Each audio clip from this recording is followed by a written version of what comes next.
Thank you very much for inviting me to this seminar. That's my first time at the migration seminars. I'm doing international trade. But this paper is essentially a mix of the international trade and migration. So this paper is written or in progress with Cem Özgüzel, who is also currently in this virtual room. And he is currently at the OECD, and OECD has nothing to do with this research. And so basically that's our own research. Right, so in my title, we have Migrants, Networks, and Regional Trade. And we believe that the principal question between migrants and the link between migrants and trade has been already addressed at some point. So we also believe that we could contribute to this direction, and principally through the regional dimension of the trade flows and the migration flows also. And then we're gonna dig deeper into the channels underlying those links between migrants and regional trade. Oops. Yeah. So the past evidence exists that on the large set of countries, usually individual countries, there were migrants boosting trade flows, either between origins or destinations or vice versa, imports or exports. Yeah. So on the other side, we see that the migrants are highly concentrated in certain regions within countries. But the evidence at the subnational level remains limited. So we could see from the reports from OECD, for instance, that migrants are very concentrated in some regions, and some countries are more intense in migrants, the other are less, and there is trade going on between. So we are trying to put together all this and answer the question: how do migrants contribute to the trade flows of the host region? So the migrants are coming from a certain region in EU to another region of EU, and those two regions are trading up to a certain degree. So there is either an export or import trade flow. And so we are testing this link between the migrant flow and the trade flow. So this paper is currently at this stage when we have just 1 year. That's unfortunately just a cross-section of 1 year. So that's 2013. However, we expect to receive the data for another year. So we're gonna update this paper, of course. We observe regional trade flows and EU LFS data for the migrants. So our empirical strategy consists at the first just by running this sample OLS. And then we apply a couple of instruments, so shift share, for instance, to trying to claim a certain degree of causality. Let's briefly talk about the previous literature, this time with a couple of names. So Gould in 1994, Rauch and Trindade, 2002, Felbermeyer and Tubal, 2012. They all demonstrated that migrants increase the total trade flows on the host economy, so on the level of the economies, right? And there are many more papers also showing this. Then there is a block of literature on the subnational trade level and subnational migration level also. So for example, Wagner et al. 2002 for Canadian provinces. There are a couple of papers for US states. So for example, the one of Parsons and Vidina 2018. And they also, I think they also have a little cross section, much more than we do. And then there is also a paper of Briand et al. 2014 for French provinces. So all of those papers are for one country. And we believe that we do contribute upon these papers, including a couple of recent papers, in comparing in having the evidence from many regions, many countries. Right. So let's talk briefly about the data. And data, I think, is pretty standard except our trade flows. So that's a novel data set by Poisson et al. 2019. And we are using 267 NUTS2 regions across 28 EU member states in 2013. So UK is there. So the trade happens between EU regions, but also could be with 61 partner countries. So on top of just EU 28 destinations, we also having at some point the other countries as well, but we don't have regions there. We have just partner destinations. Then the data is disaggregated into import and export flows, denominated in euros, and we could see intermediate to final demand goods and services. So we run a couple of regressions for at the sectoral level. Then we, having this trade data, we match it with the migration data from EU LFS. I think the people in the seminar knows pretty much a lot about this data. So we source migrant and native stocks and the labor force, and also the stocks are differentiated by the educational levels. We also complement this for instance, just one country national data from Germany, Federal Statistical Office of Germany. We are also in progress of getting the data for Italy. And thanks to one colleague in the University of Luxembourg here, we have now the idea how to get this data. So yeah, so unfortunately, not for all of those data across the 28 EU member states, we have all the details about the migrants, all necessary details about migrants, especially about the origins, the exact origins of migrants, from where they come, not just the total stock of migrants. So we'll discuss this limitation later, but we are doing our best so far to get as much countries as possible. And so having 40 people in this room, I believe that maybe we will get a couple of hints about how to get a bit of more countries that we have currently. So we have gravity controls from CP. That's a standard data set by now. So there is a geographical distance, trade facilitation measures, RTAs, some proxies for cultural proximity and sizes, right? So those are very standard in the gravity literature, and then as far as I understand, gravity is also used in the migration literature very often. Let's show this a little bit on the map.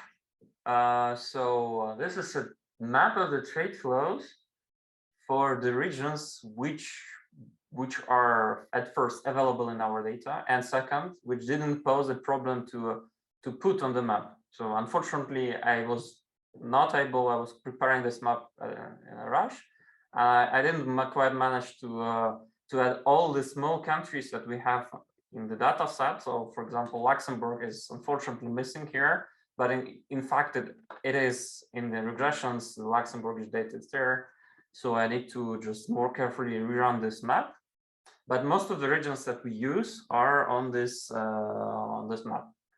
So the colors indicate the activity, the volumes in thousands of euros. No, I think that's the millions of euros of export flows by regions. So we could see that Île-de-France, with the capital of France, is really active in the exports, right? And a couple of other regions. So I think a couple of regions within the Germany there, and within the Switzerland, I guess. So yeah, so we are working with the subnational data, and each region has its own trade flow going from, let's call it O, regional of origin. So here we play around with O and D, I and J. So O it's the origin, D is the destination. So O is the origin of this region of origin, D is the region of destination, I is the country of origin, J is the country of destination, right? So we distinguish all this, right?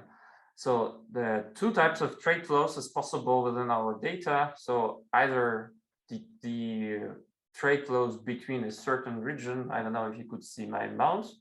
So from a certain region in the France, for instance, to some another region in Germany, for example. So that's the first type of the trade flow. And then the second type could be some trade between Ile-de-France and some other country, either a small country like Luxembourg, which is just treated as one region, or some country outside of Europe for which we don't have subnational level data, right? So it could be Thailand or USA or something else. Okay. So, and then of course there is the migrant stocks in each region. So let's see the specification. There is a trade flow IJOD, so between two countries and between regions, and sometimes basically the D is missing when it's about the destination, when there is just one destination region. So D has no sense, just IJO, right? So we have M, so left-hand side we have stock, the total export flow in 2013. We do first for exports, then we do the same stuff for imports. So trade flow, we start with imports. So let's say here we have exports, and we have mass of migrants, IO, at the country of origin of the trade flow, right? Not of the migration, but of the trade. So in every region we have MIO, number of migrants in persons. Then we have also NIO, number of natives, right? And then we have fixed effects for origin country, country of destination. And then we have a set of bilateral gravity things, right? So I hope that this is super clear and super simple minimalistic gravity setup. And then we enhance this setup with just one more detail. That's when we try to account for, and we do account, not just trying, we account for the migrants, for the origins of migrants. So we know that migrants are all coming from certain origin. So for example, in Ile-de-France, there could be 1,000 of migrants from Luxembourg, 10,000 of migrants from Brazil, etc., etc. So we distinguish whenever possible the migrants by their origin. So then we add just one more dimension, J, country of origin. Of course, we don't know from which region migrants are present there. And so unfortunately, I have to admit here that we run separate regressions for this specification. And unfortunately, we are currently using just 3 countries.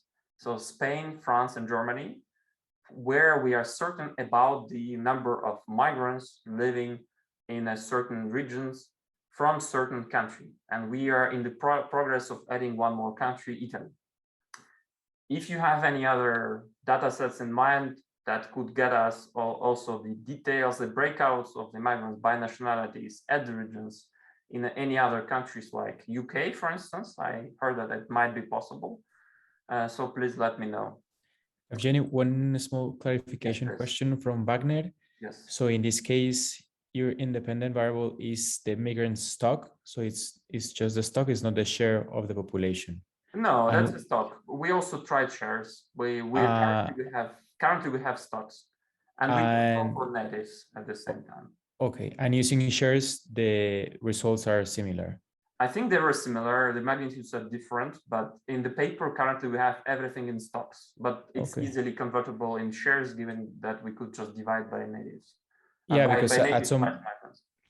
I understand you have the controls of natives, so it's not so problematic, but as you know, like bigger regions will have a higher stock of migrants, not necessarily because migrants can go there. But if you have some sort of this control of natives, it could be alleviate that concern a bit. Thank you. That's a great question. Okay, so then we, as I said, we have two empirical specifications that we test on different samples, either with migrants of specific origin or with total number of migrants. So they were just OLS estimations. Now we try somehow to deal with the endogeneity. So we use very known approach of shift share instrument in the spirit of CART, and a recent application, recent detailed reapplication, rebuild of this method by Jager et al. 2018. So I think that the people in this room knows pretty much a lot about this instrument, maybe more than I do. So this is just the shift, the shift and the share composites of the instrument, right? So shifted the current population by origin, country, and education, and share 2005 special distribution of migrants by origin, country, and education. So instead of education, we could also use something else. Then, why do we use this instrument? Because economic conditions motivated early migrants to settle in particular areas should not be correlated with current economic conditions. So the exclusion restriction of this IWA is as follows. Then there must be sufficient time lag between the shift and the share. That's the requirement. So currently we are using we are trying to use two types of instruments. So we are using either 2005 instrument or 1990 instrument. So for most of the table that I'm going to show, that's for 2005 instruments. So we are hoping that basically 8 years is enough. But if the people is not convinced, then we also show the 1990 instrument with less of countries, more problematic, but somehow the results hold. Okay, so let's switch to the results. So that's our principal and mostly naive regression, straightforward. So in the first two columns with the OLS, we show the impact of stock of migrants. I hope that you could see my pointer on the export flow, right? With controlling for gravity, set of gravity controls, and couple of fixed effects. And in column 2, we are adding to this the stock of natives, right? So the coefficient is always positive across everything that we test. That's super robust. But sometimes the coefficient changes. So for example, when we add natives, we control for the total size of the population then. So we have this the coefficient which gets smaller. So this should be read as 10% more migrants should increase the trade by 2.6% or 1.3%. So then we have the set of two SLS results here with the instruments. So I have a large footnote here explaining which instrument is where. So in columns 3 and 4, we instrument for the shift share in 2005, right? So with more countries, more observations and stuff, and the results are pretty much robust. Although again, a little bit different coefficients. Then speaking about columns 5 and 6, we have Baltic instruments for the year 1990 with the stocks of migrants and natives. And well, that's again robust, although the significance of the stock of natives disappears. And that's unfortunately somewhat a problem, an issue, maybe I hope a little issue in our regressions. Okay, so then the usual comments coming from the trade economists. So you have zeros in trade flows and stuff. So what you're doing? We are doing Poisson. We are trying Poisson so here we show export flows and import flows, although the previous table was just for export flows, but we have also the version of this table for import flows. So when we do Poisson estimations, everything is robust and the coefficients are pretty high, right? So everything else is before, so gravity controls and fixed effects. So now we are coming to the estimation of the origins, considering origins of migrants. And that's much more interesting because we could interpret this result as some network effect. So we assume that there is some networking going on between the migrants, and when migrants arrive from a certain region or from a certain country, they also keep the contact with the previous location, right? So I myself a migrant. So I keep contact with the firms or with the someone's at my home country. And then I also should start to boost the business contacts, and also then the firms should trade more. So that's the logic. So that's about the principal channel exploit in our paper. So this table, one small question. So with this data, you can test any of these mechanisms, like if migrants, this network of migrants, or if they are going to firms that might export more, or just creating firms that are exporting, or making previous firms now exporting firms. There is any type of mechanisms that you can evaluate in this data? Yeah, currently we don't have firms in the data. We have just in the aggregated original number, total trade number. We are citing this mechanism for just citing for the current stage of the paper. So that's pretty much a paper in progress.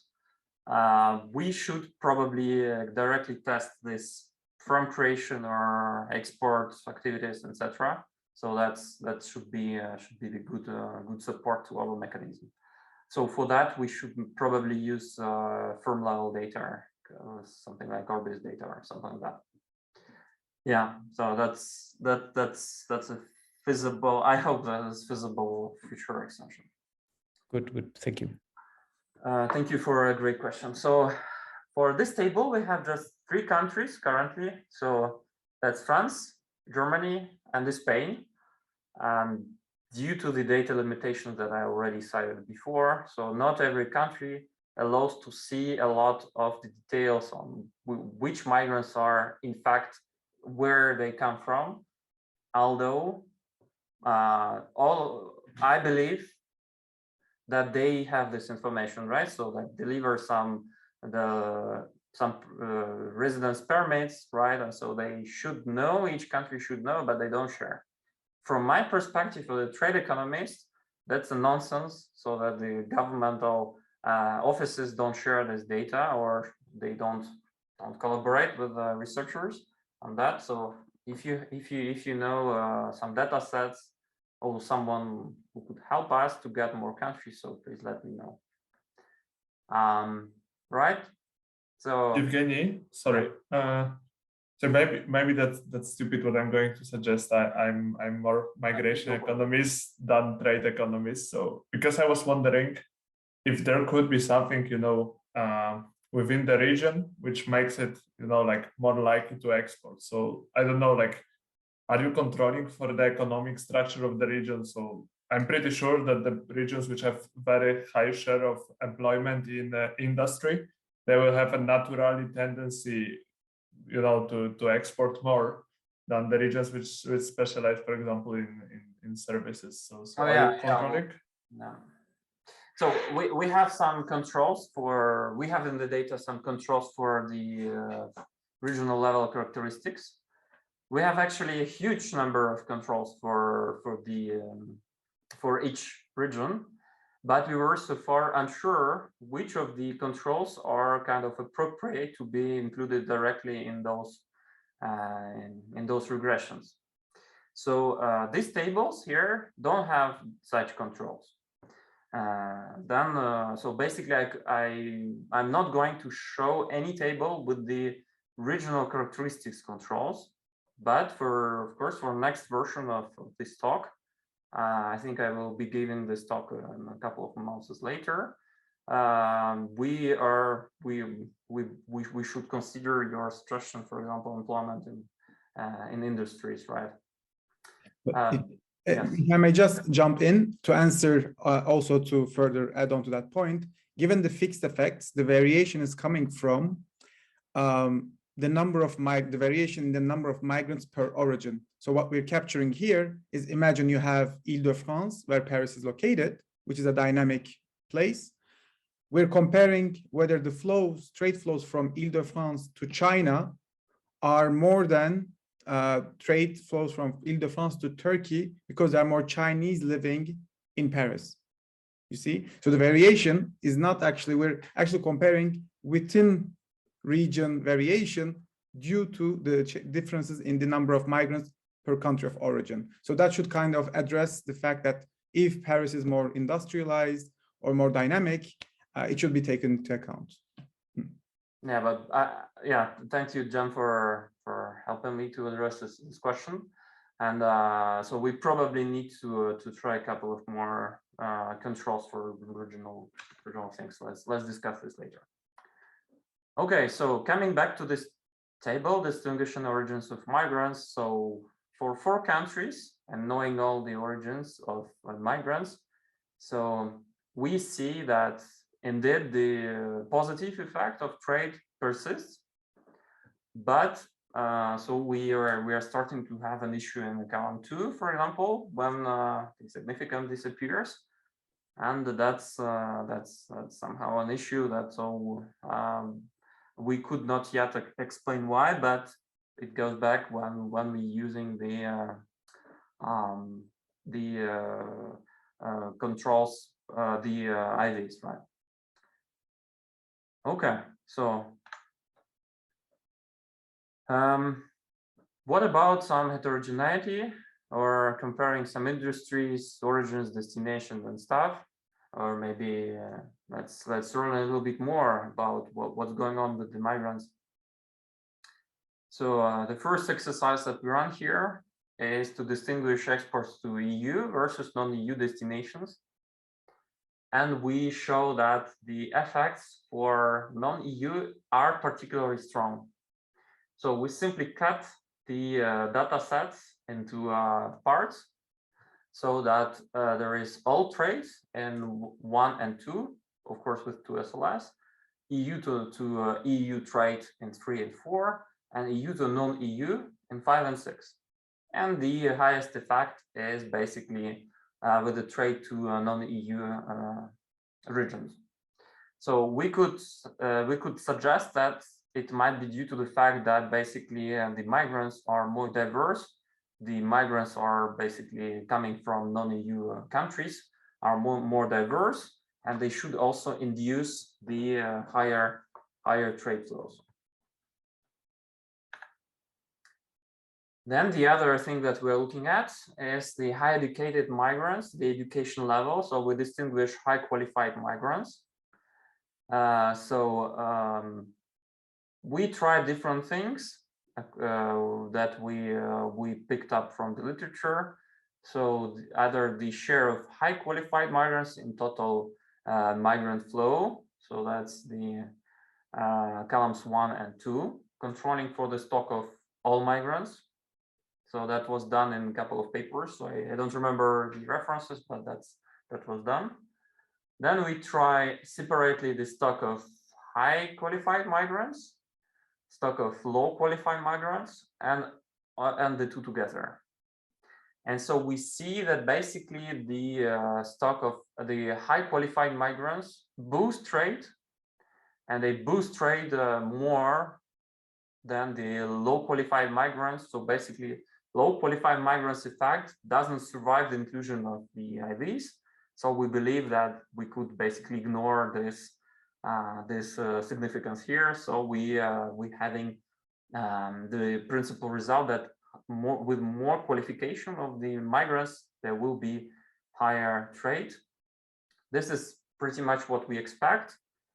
The high qualified migrants work usually normally as also high qualified labor do. They work in the more labor intensive, more capital intensive, more educational intensive sectors where they need basically to use their education, to use their qualifications. And so those sectors also trade a lot. So that's our explanation to this result here. Then, as I promised 5 minutes ago, that migrants also boost imports. So we tried also for the import flows. And no surprise, everything is positive, everything is significant, whatever we try. And the results are more important for imports than for exports. So in every specification that we tested for imports comparing to exports, we see the higher magnitude of the effects. So we should conclude that probably the migrants, the incoming migrants, actually bring more trade with them, so that they might be consuming more of the goods from a certain origin. They are showing some demand for those goods, and then basically they are just asking some suppliers to supply something that they are missing from their home country, right? Yep. So yeah, I also miss here, I think, one table for the sectoral results. So we have the trade flows. You have 5 minutes more. Yeah, we reached the conclusion, so I think I'm even quicker than expected. So I should also include the table for the sectoral level regression. So we have the trade disaggregated by sectors, and there we have the sectors which are more intense in the capital, more intense in higher educated labor, high qualified labor, and for them the trade is more important. Yeah. And also the other thing that we tried is to try the institution, the quality of the institutions and the origins and destinations of migrants. We have those tables in the appendix of the paper, but in the current stage, we see some significance. We see some traces of evidence that indeed the institutes boost trade, but we are not yet very sure about the specification and stuff. So we keep this just in the appendix for the time being. Okay, so let me briefly conclude. So migrants boost exports and imports. That's not a surprise, I hope, but we proved this at the regional level and by distinguishing the migrants of the certain origins. So we believe that there is contribution to the literature. And we would like, of course, to boost our contribution by doing more exercises, using your suggestions or using a certain model that we may be attached to this pretty much empirical paper. So the estimated elasticities are larger than those found in national studies. This result is persistent, and that's also a little bit of more knowledge towards the related literature. And then there are stronger effects for educated migrants and exports to non-EU destinations. So those were our principal findings so far. Let's talk for last minute about the next steps. So we should explore more the underlying mechanisms. So one idea is to try something with firms. So that's a super idea. Then we should also add a couple of regional controls, regional heterogeneities. And then the possible extension that we recently discussed together with Cem was about the investigation of the complementarity or substitution between migration, trade, and FDI. So we might add the data on the FDI flows and then trying to explain everything together. So we probably need some structure behind such approach, kind of a model or something like that. Okay. Thank you very much for your questions, especially attention and suggestions. So now I'm going to address the questions in whatever order they came. So should I read the questions or you? Yeah, no. So thank you, Evgeny, for this amazing presentation. So I will allow people to talk, and then I can ask you directly. So if anyone wants to make a question, just raise your hand, and I can give you the floor. Or if you want to ask it through the Q&A, and Cem is already replying to some questions in the chat. So we have the first question by Brett McCauley. So I'm gonna allow him to talk. So now you can talk. Okay, can you hear me? Yes. Okay.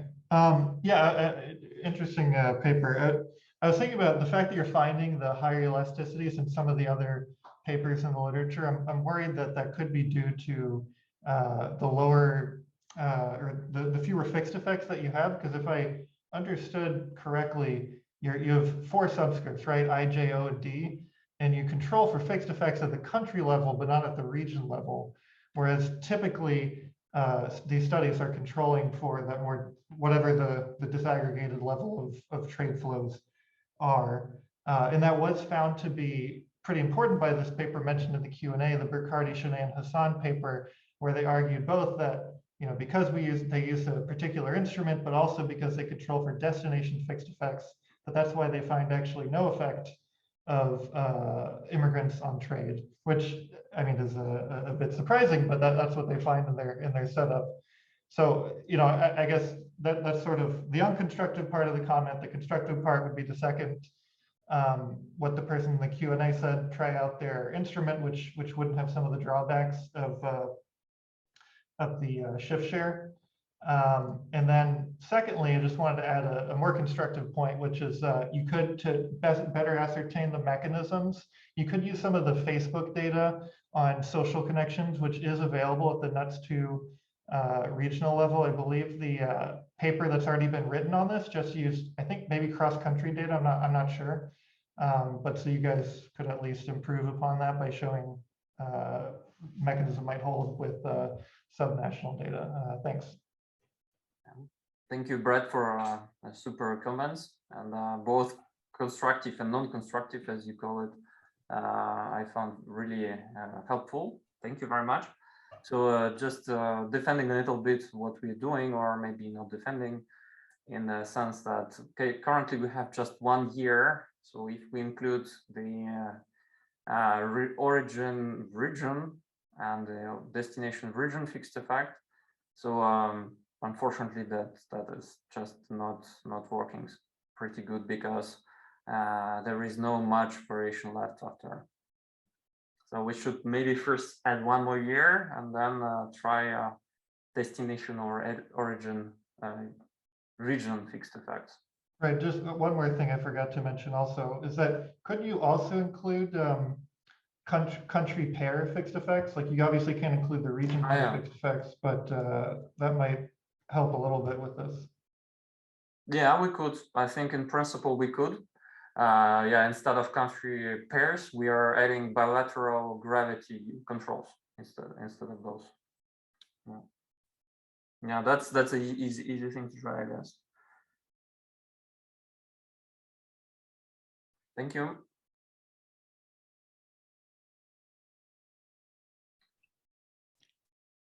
Okay, so yeah, so when we wait for more questions, I just have one doubt with the data setup.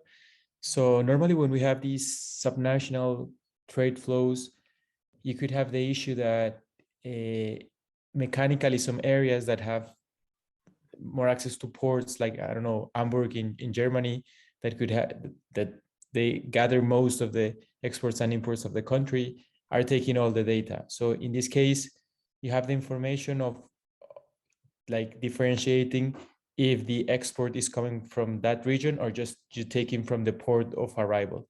So in that case, mechanically, Hamburg will have a lot of exports and imports, and it's just due because most of the goods are going through that port. So that's my question. Okay, so we should look for a certain control, certain regional level control for the transport connection. So could be access to sea or to ports, to airports. Yeah, I'm here speaking about the measurement issues on these exports at the national level, because it might be, as I told you, that the export is from a firm in Berlin, but the port of exit is from Hamburg. So no, I see your point. Thank you very much. We should look for a certain way to control. Yeah, but I don't know. Maybe I'm just saying, I don't know how the data is constructed. So maybe it's something you can take a look. Cem, you wanted to say something? No, I mean, I would use the same defense. We have origin fixed effects. So basically, if there's a port, it should affect all trade flows from that region to the rest of the world equally. And what we're doing is comparing the intensity of the trade flows by destination, driven by the difference in the migrant stocks per country of origin. So we would expect that, when you increase, yeah. So I think that should address it somewhat. So the logic is that if in the country has access to sea, then they could transport throughout the neighboring regions somehow from Hamburg through the neighboring regions, and then other German regions will also profit from it. Yeah. So let's discuss bilateral with Cem. Let's discuss bilaterally about this ports fixed effect. Yeah. Yeah, I also have a question about the controls you use, because if I'm correct, you use like the contiguity between two countries, right? And do you have data on contiguity? Yeah, there is. Yeah, that's like between regions. No, we have country controls, country gravity controls. Yeah, but so could it be interesting, especially when you're focusing only on intra-European trade flows and migration data? Yeah, could it be interesting to see if regions are contiguous? Okay. Thank you. I mean, I'm not sure. Maybe it will just give some more heterogeneity between regions versus countries. Yeah, then it will apply to either in the neighboring regions or within one country, or the neighboring regions be on the border, right? So yeah, I was thinking between two countries, like at the border. Yeah, we should try it, I think.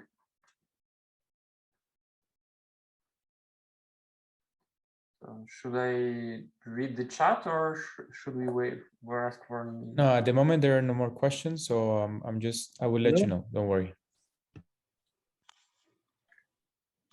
Hello. Hello. Yes, we hear you. Yes, I have a question, please. First, I would like to thank you for your presentation. And my question is, do you think it could be the other way around, meaning that it is actually the trade that increases the migration stocks? What do you think about that? Yeah, that's we believe that's the we address this issue with the instrument. So that's the issue of the reverse causality that could be because before migrants, so the logic is as follows. So like migrant could settle up in the region where they traded before, right? So to address this, we are using this card type instrument with the past settlement instrument, just past settlement information. So the migrants chose the where to settle way before they actually traded. They trade now. Yeah. Of course, they might have settled because they trade before, but before we don't use this trade before, right? So, okay. Thank you. Thank you.